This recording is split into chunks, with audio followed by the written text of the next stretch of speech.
Do you know what time it is? It's supernatural story time. And if you're easily scared, and even if you're not, there's only one thing left to do. Just turn off the lights, because these are stories that you listen to only in the dark. Eerie Encounters, Volume 2, Story 1.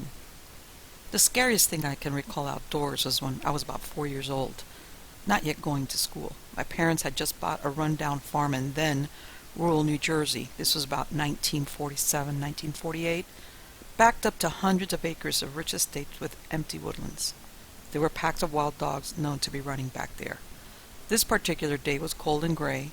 My dad was at work in town. My mom was busy in the house with my little sister and baby brother, and I was playing about 50 yards down the laneway in a sandy spot with my toy rake, shovel, and pail. Another 50 yards further, where the laneway turned left downhill toward the dirt road, was a large multifloral rose bush. The place was generally overgrown, weedy. From behind the rose bush, a large, tan, long-legged animal emerged and just stood there. I was intrigued. I'd seen a few deer before in a park and thought, this must be a mommy deer because it has no horns. I walked towards it, mesmerized. The animal was staring intently at me. Then, what everybody calls that feeling came over me. I threw my little rake at it, and it turned and disappeared. It was not a deer at all, but a large crossbred feral dog, like a Great Dane with a more pointed muzzle. Its predatory stare had struck that feeling of fear into me, and, I thank God, my feeble show of resistance had caused it to change its mind about having me for dinner. We were only 40 miles south as a crow flies, across the bay from New York City, but it was rural then. The farm was full of quail, pheasant, foxes, some deer, and wild trout in the swift, spring-fed brook. It was where I began my love for the woods and wild things. All that changed, and it is now suburbia. The brook was ruined long ago by a subdivision built on the spring source. Progress. I went back once just after we were married to show my husband, and regretted it ever since. So changed, but back to the purpose of the story. The next year, a group of state troopers eradicated the wild dogs because of the menace they posed to residents and farmers. In all my life, Blue Ridge Mountains, backcountry Florida, Idaho, Alaska, wherever, I don't think I've ever had another encounter with wildlife that felt as threatening as this one. Story number 2. I've lived in Florida, California, Texas, Tennessee, and now Kentucky, where I spent a lot of time out in the woods. A few years ago, I was out with a friend of mine at a wildlife management area that was a few minutes out of town in Florida. It was later in the evening, and after making our way through the terrain, we decided to head back for beer and pizza as it was getting dark fast. I brought my German Shepherd, Pippo and Ziga, or just Pippo for short, as I called him, and he brought his blue heeler. They had been annoying groundhogs and chasing birds most of the day, which meant they were tired as we were walking back. At one point, I got paranoid. I don't like to call it that, but my senses got sharper, and I had this bad feeling like we were being watched. I'd felt that before, but it was so intense that I said I could feel the heat of whatever it was, the something, staring at us. We had concealed pistols that we always carried and several knives, but that didn't make me feel any better.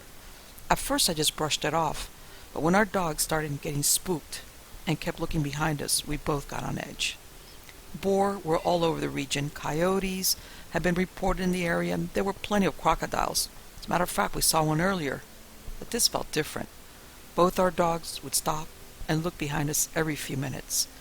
They would move their heads around like they were trying to focus on a sound while pacing around, but they never growled or barked. At this time, we were in a large opening that was adjacent to the main trail that led through the rest of the forest and back to the parking area. Behind us were swaths of forest, swamp, and heavy brush that was a pain to move in, but we had traveled through it. If something moves in that stuff, you can hear it, even from a mile away, especially on a quiet day like this. No wind, humid and clear skies. We both stopped and just stared at the tree line for a few minutes. We held onto our dogs' collars and just sat there crouched in the middle of the field, but the whole time it felt like something was staring directly at us and wasn't flinching. Like I stated previously, I've been stalked plenty of times, and I know the feeling. This feeling was the most intense feeling I've ever really felt in my life. It wasn't exactly gut-wrenching terror, but my eyes were watering and my adrenaline was flowing. On the way back, we heard snapping branches and the occasional bird flying away, but it was the longest 3 miles that I've ever walked. We got back to the cruiser and found that the gravel around the car had been disrupted. There weren't any tracks, but something had definitely moved around the car in a circle from what we could tell. The gravel looked different in the sense that it had been disturbed way more than when we first parked and only around the vehicle.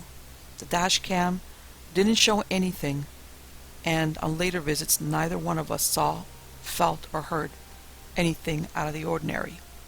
Now, another story is one a friend of mine in Kentucky told me of a story from his childhood. His dad lived in the sticks, in the part of the state where there was nobody out there, and he'd been out there for a few years. He vaguely remembers them seeing hairy people, a woman, 2 children, and what looked like a teenager that used to come around their house. They didn't have any clothes and didn't look human, but walked just like a normal person would. They would leave food out, which they would eat, but mostly the things would just stare at them from a distance before running back into the woods. There aren't many legends or stories from that time which match it, which is weird. I can't think of a reason why he would lie, and he plays it off as something he doesn't want to talk about.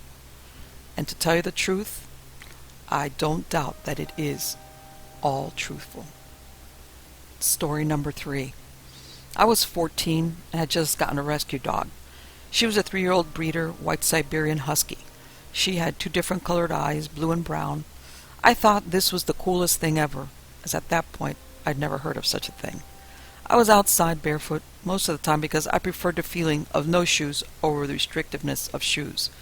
While in my yard, I was watching my new dog attempt to get at the woodland creatures in the forest at the edge of my yard. She was on a cable, and I thought she'd not be able to get away. Lo and behold, she ran really fast and turned at the last second, and her collar popped off around her head. Needless to say, it took less than 2 seconds for her to go chase some poor rabbit. In the process of chasing her through the woods barefoot, I managed to step on the one flower in the whole dang place, and there was a bee in it. Well, Mr. Bee wasn't so excited about the whole thing and stung the bottom of my foot. My dog managed to corral herself into an old fenced-off area, and I got a hold of her. So I'm carrying my dog through the woods, probably 30 or 40 yards off my family's portion of the forest, and I get the feeling, like I'm being watched. I look around frantically trying to figure it out, and I see a guy, probably mid-30s, just standing there, a solid 100 yards away, staring at me like I'm food. I'm not sure if this is his property or if he's just standing there trespassing like me.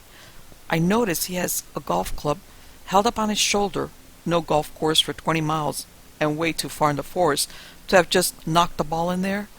He's obviously not golfing. He starts walking towards me with his goofy grin, like a 6-year-old on Christmas. I set my dog down, and we both start sprinting away from this crazy-looking guy. While I'm not sure she wasn't running away from me, running at her, I knew I had to get away from this potential lunatic. My foot was swelling up pretty good by now, and I'm in some pain. Not too much to stop running, but enough to be annoying. I turn back, and he's jogging after me a little, obviously in a hurry, but a little out of shape. I make it back to my yard and run at the house, and my dog follows me right in, and the man stands at the edge of my yard, just staring at me. I ran upstairs and grabbed my BB gun and ran back down, and he was gone. So I'm hoping at that point he won't come back. I never saw the guy again. Went on missions with my friends to try and find him after that. We were all loaded up with pointed sticks and knives, and we even left traps on the borders of the property, about face high for an adult. Swinging branches, nothing fatal. Never found out what was going on, and we moved shortly after that. Pretty terrifying for me. Next story. A friend of mine owns a 1,000-acre ranch in South Texas, about 30 miles northeast of Eagle Pass. He had 8 deer feeders on his ranch. People pay big money to come to Texas to shoot a trophy buck.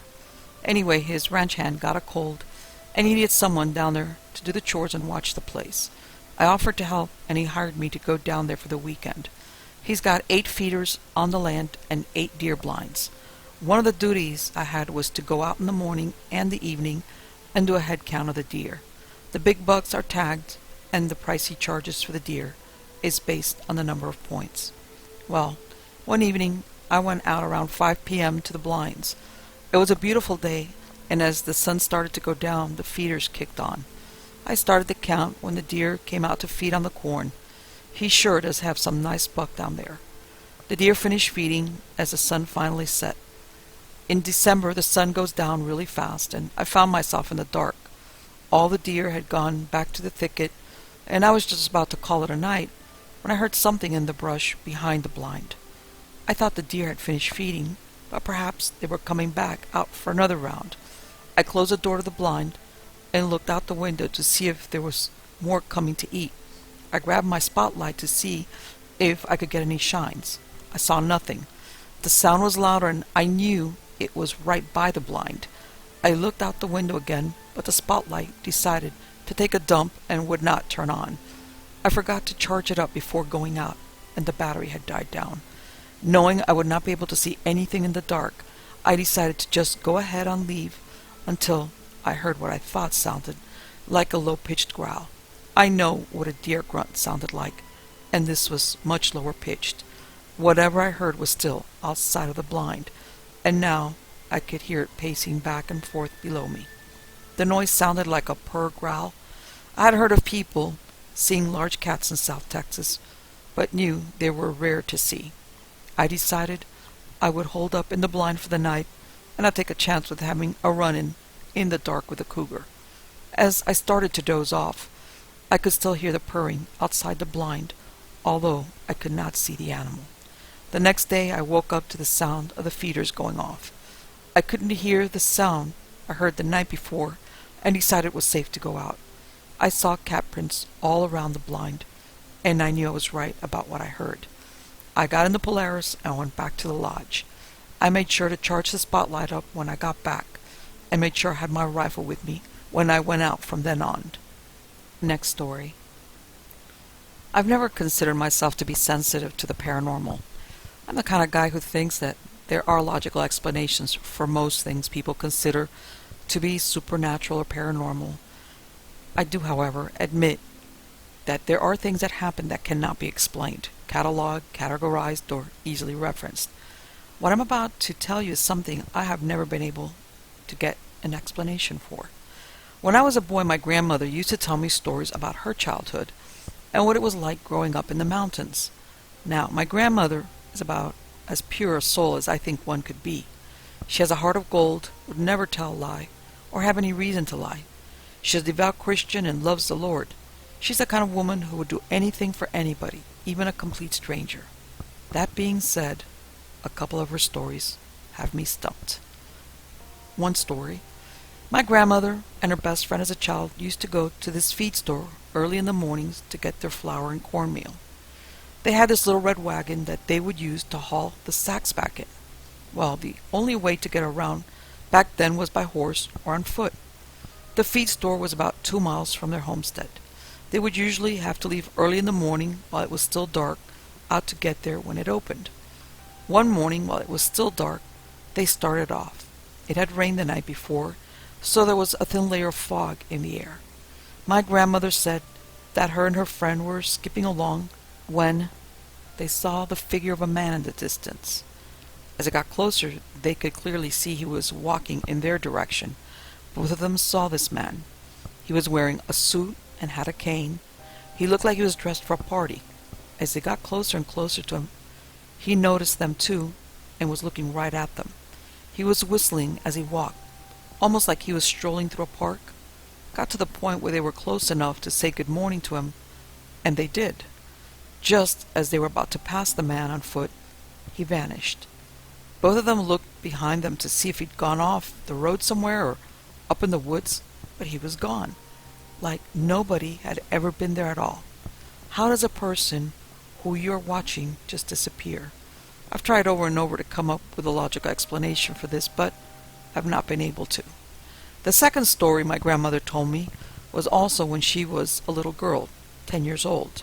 I believe it was. Anyway, she told me this story about an old man that lived way back up in the woods, and she and her friends used to play in. She and her friends were playing one day, came across what looked like to be an abandoned cabin. They went over to play in it, but found that someone still lived there. That's when they met this old man. She said he was a kind man and gave her and her friend apples from the 2 trees he had. She said they would go there to hear him tell stories, and said they had watched them levitate off the ground time and time again. One day, they went to go meet the old man, and as they came to the clearing where his cabin was, it was gone. There was nothing there, and the whole area was grown up with trees. They were certain that they were in the exact spot where they had met him the first time, only this time there was no indication that anyone had ever lived there. The soil had not been disturbed. There were no trails leading off or tracks of any kind. The only thing that they did find were 2 little apple tree saplings. My grandmother swears up and down that this actually happened.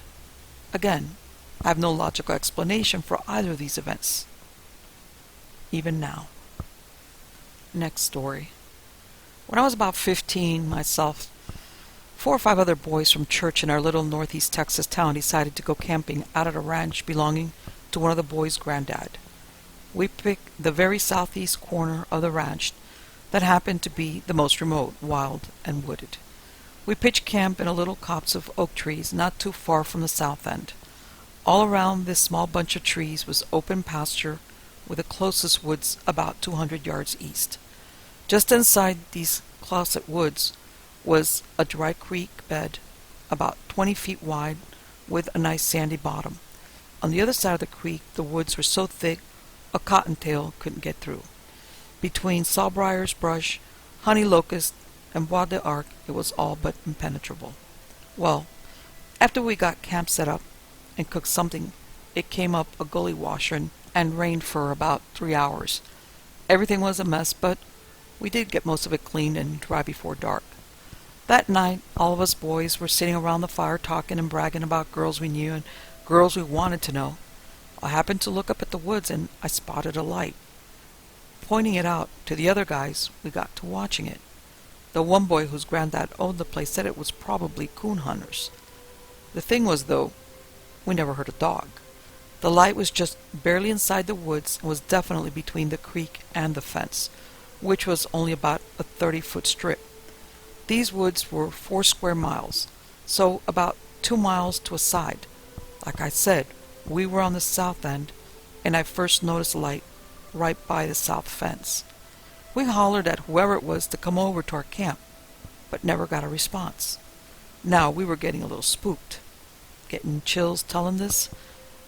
Anyhow, we watched that light till it was plumb out of sight. All night long we speculated on who it was and what they were doing. Needless to say, we didn't sleep a wink and kept a white man fire going all night long. The next morning, we all went to investigate. We ended up walking out that whole side and never saw a track. The ground was still wet, and we left tracks but never saw any but our own. We walked in a skirmish line between the fence and creek so as not to miss anything. Nothing. When we got to the far end, we tried coming back down on the far side of the creek but couldn't. It was just too thick. That afternoon, the one kid's granddad came out to check on us, and we were about to burst to tell him that someone was out in his place. He asked a lot of questions, and very specific questions at that. When we told him when and where and all that, he just kind of grinned and said, "Well, you saw old Mr. So-and-so. Can't remember the name now." And then he told us this story. In the late 1800s, there once was a small community about a quarter-mile south of where we were camped. One day in this small town, a traveling sideshow came to town to try and sell some type of elixir. The salesman, in order to attract customers from out in the country, hauled with him 2 orangutans. One day, after he got set up, he went to clean their cage. When he opened the big cage, The door on one of them hit the bars, which in turn hit the old man and knocked him out. The monkeys took off. Just on the north end of the community was a small farm, and the orangutans, when they passed, came upon a brother and sister who apparently spooked them, and the monkeys killed them by breaking their necks. The kid's mother saw the whole thing. The church bells were ringing, and people came in from all over and formed a posse to look for and kill the primates. By this time it was getting dark, and the owner grabbed his lantern and headed north along the creek to look. He wanted to recapture the orangutans and get out of town before they were killed. The next morning, everyone came back, all except the traveling salesman. The townspeople struck out again to look for him. They found him with a broken neck and deep gouge marks about 2 miles down the creek. The monkeys were never seen again, although every once in a while someone would see an unexplainable lantern light going along the creek. My friend's granddad owned this place, and this story took place when his granddad was a kid. He'd been to town to see the monkeys, but happened to be at home about a mile away when they escaped. When the Great Depression came along, this little community dried up and died, and my friend's family bought all the land, and since then it's been pretty much sealed off. My buddy's granddad said he had seen that light when he was a kid, and that's when his granddad told him what happened that day. Now, did we see 100-year-old ghost that night? I don't know, and neither do any of the other boys. I do know that we saw light that night. I also know that the old man wasn't telling a tall tale. That just wasn't his style. Too, I know that a traveling show lost 2 orangutans in that area in the late 1800s. I asked my family if they had ever heard that story, but being due to time passing and not being from that vicinity, they couldn't recall many details that their grandparents had passed on. So ask yourself, who was holding that lantern? The traveling salesman or the orangutans? Next story. In '93, my buddy and I headed to Colorado for our first archery elk hunt. We planned to hunt the Flat Tops Wilderness area near Sheriff's Reservoir. We arrived at the parking area near the reservoir in the late evening. We ate and tried to get some sleep, planning on backpacking into the Flat Tops at first light and setting up a tent spike camp to get away from the day hunters and the car campers. Neither of us could sleep since we were so excited. After tossing around for a few hours, we decided to pack up and get an extra early start. I had good topographical maps, and there was an established trail along the creek that fed the reservoir. We packed in for about an hour in the dark before the altitude, which was thin air and heavy backpack, took its toll. After stumbling a couple of times, we decided to find a place to rest until the daybreak and so we could see the trail obstacles better. We came to a meadow along the stream with a large flat rock. We set our packs and our bows down and reclined on the rock, astounded at the clear sky and phenomenal number of stars we could see. We laid there barely whispering, not wanting to disturb the beautiful silence of the place, just staring at the sky. After a few minutes we noticed a steady light moving across the sky. Was it a satellite?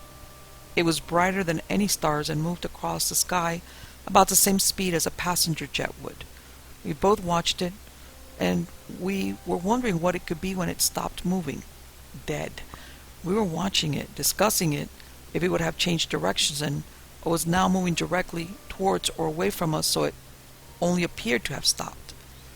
After several minutes, the light suddenly took off and a bright streak across the sky and was gone. There was no period of acceleration. It went from 0 to streak speed instantly. We both exclaimed, "Did you see that?" at the same time. It was sort of like a falling star, only faster, and it appeared to be going up and away and not towards Earth. The direction it took off in was not along the original path. I've never seen anything come close to moving across the sky that fast. Next story. I've spent 90% of my life in the bush, hunting, fishing, hiking, trapping, etc. And it's not unusual of me to stay out a few days just curling up near a log building, a small fire, and calling it good for the night. I've done that since I could get away without my mom flipping a nut about it, so probably about since I was 15, and my dad wouldn't say much when we'd go to the cabin. Fast forward to last summer. I was at my buddy's place in northern Michigan. There was about 15 of us. I decided to go for a hike down a deer trail to a large 500 or 600 acre patch of conifers and stay the night. As I got about 15 miles out, a storm set in, and it was already beginning to get dark. To add to the storm, so it was pretty well dark. I figured I'd go to some caves I knew about a mile from where I was because it'd be a lot quicker shelter than back to camp. It was about 8 when I made that call. I took the fork in the trail that would have led off to the caves and was on my way when I got that feeling of being stalked. I took my .480 out of the holster, just in case, and kept on the trail to the caves. Got there without incident and got comfortable for the night. Fast forward to about 2 in the morning, I had a dream about my dad hollering at me to get the F up now, and I woke immediately, in a pouring sweat, as he's been dead since '08.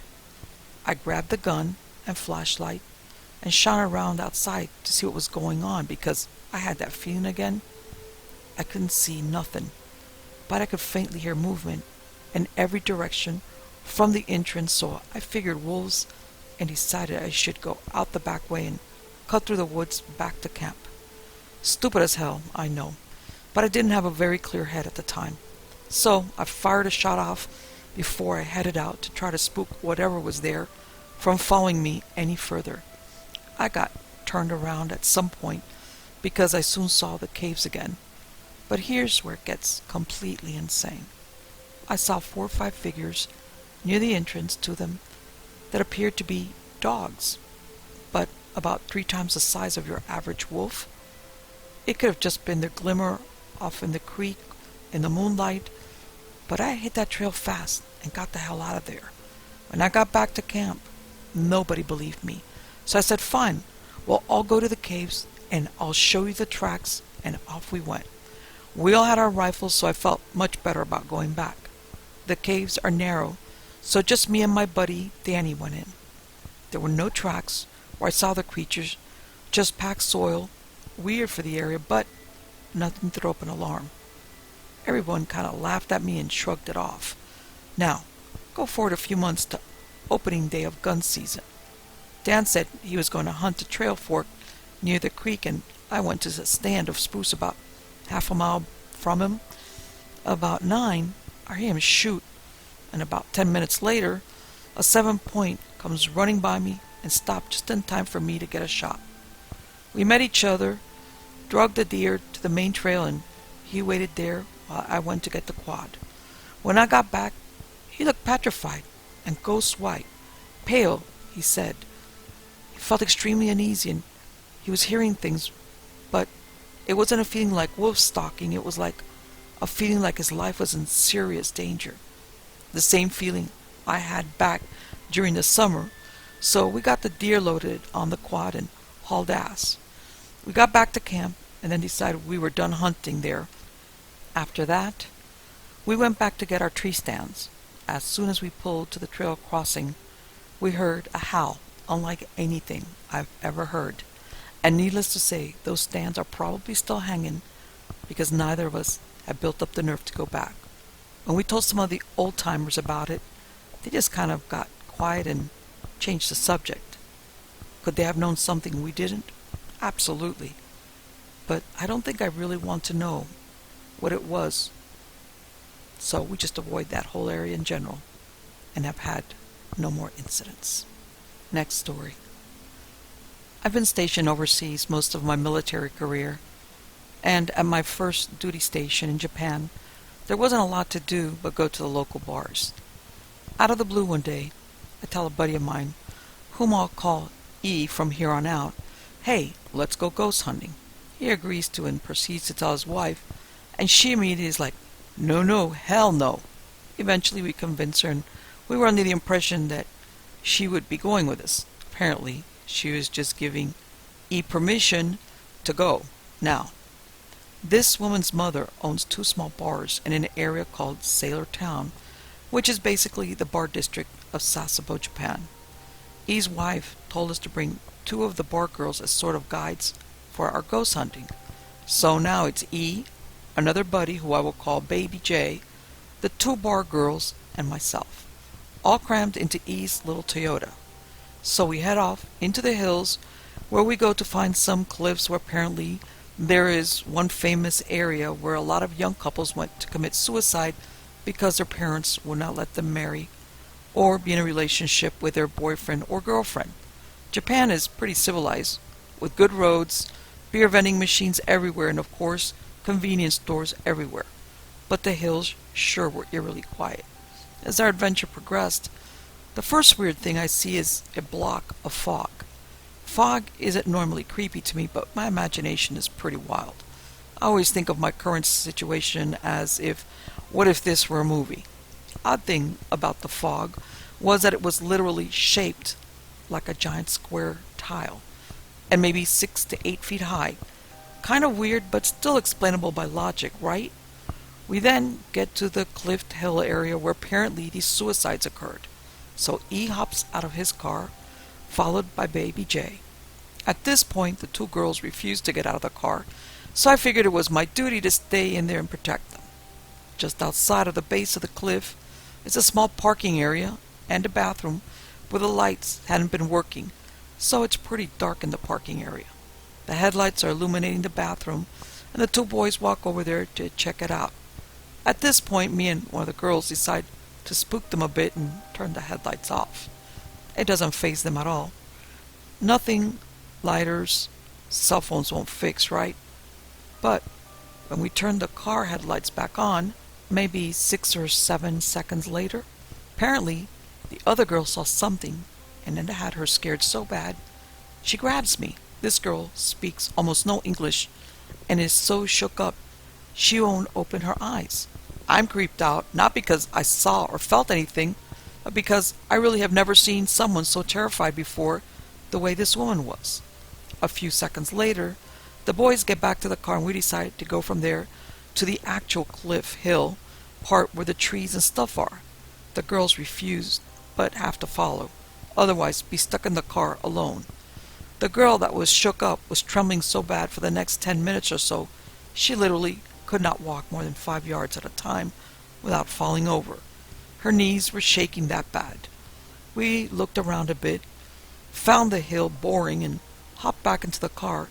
We're headed back home. A light drizzle starts coming down, and E finds a nice dark side road and decides to check it out. I'm thinking, and what if this were a movie again, and think, what if the car dies? And sure enough, the windshield wipers slowly lose their consistent speed, and the car dies. I'm not too thrilled, nor is anyone else. Thinking about pushing a car in the dark on a quiet side road in the hills while getting wet, I mean, we still had some drinking to do soon after, right? So, we finally get back to town, and as we're walking to one of the bars that E's mother-in-law owns, a medium-sized black dog is staring us down, his tail wagging slow and aggressively and barking in a slow, calm manner. I tell the boys, check out that dog. He never barked at us before. We then go about the usual drinking in the bars. The next day, E tells me when he got home, his mother-in-law took one look at him and told him to turn around and get out of the house. Proceeded to place salt at her doorstep. Salt wards off spirits, according to the Japanese. And she told him, "You went ghost hunting, didn't you?" He replied, "Yeah, so?" She answers that she had one follow him home, hence the salt she placed at the door. When he told me this, it reinforced my feeling of when the dog started barking at us, since it never did before. In my culture, like many, we believe dogs see spirits. He also came down with a fever the next few days. I don't know what the Japanese believe, but in my culture we also believe that contact with spirits, at least bad ones, often do get people sick, whether it be a fever or even a full-blown possession. I didn't see any spirits that night, or feel any firsthand, but the events that happened around me, to the group I was with, led me to believe they were there. The thing that spooked me the most really was how that young Japanese girl was so spooked after we cut the headlights back on. It led me to believe she actually might have been seeing something.